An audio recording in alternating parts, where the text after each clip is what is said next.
تو واقعہ کچھ اس طرح سے ہے کہ حضرت عمر فاروق رضی اللہ تعالیٰ عنہ کے صاحبزادے آئے اور کہنے لگے حضرت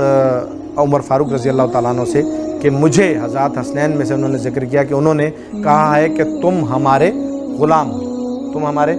غلام ہو۔ تو حضرت عمر فاروق رضی اللہ عنہ سے انہوں نے ایک قسم کی یہ شکایت کی کہ مجھے انہوں نے غلام کہا ہے۔ تو حضرت عمر فاروق رضی اللہ تعالیٰ عنہ جو کہ یہ بات انہوں نے جب سنی تو توقعات کے برعکس انہوں نے کہا کہ کیا کہا تھا انہوں نے؟ تو کہنے لگے کہ جی انہوں نے کہا کہ تم ہمارے غلام ہو۔ تو عمر فاروق رضی اللہ تعالیٰ عنہ فرط جذبات میں ایک دم یہ کیا اٹھتے ہیں کہ جلدی جاؤ اور ان سے کہو کہ کیا وہ ہمیں یہ لکھ کر دینے کے لیے تیار ہیں کہ اگر وہ ہمیں لکھ کر دے دیں کہ ہم ان کے غلام ہیں تو ہمارا تو قصہ ہی بیڑا ہی پار ہو جائے۔ تو کہتے ہیں آپ ان سے جائیں اور جلدی سے کہیں کہ کیا آپ ہمیں یہ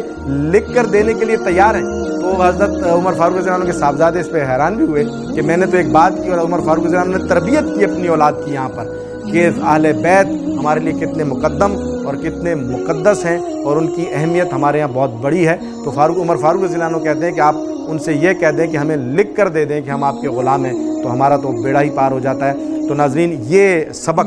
حضرت عمر فاروق رضی اللہ تعالیٰ عنہ نے اپنے بیٹے کے ذریعے سے ہم تک پہنچانا تھا، ہمیں ایک پیغام دینا تھا کہ اہل بیت سے محبت انہوں نے کر کے دکھائی، نبی علیہ السلام سے وابستہ ہر چیز کو بڑا مقدس جانا اور بڑا احترام اور ادب رکھا۔ اپنی خلافت میں اپنے جب وہ امیر تھے اس وقت صحابہ اور اہل بیت کے ساتھ ان کا رویہ، ان کا سلوک بڑا امتیازی اور بڑا پیارا اور بڑا خوبصورت ہوا کرتا تھا۔ ناظرین، صحابہ اہل بیت کا یہ تذکرہ ہم انشاءاللہ آپ کے سامنے روزانہ کریں گے، اور صحابہ کے ذریعے سے ہمیں پتہ چلا کہ اہل بیت بڑے مقدم و مقدس ہیں۔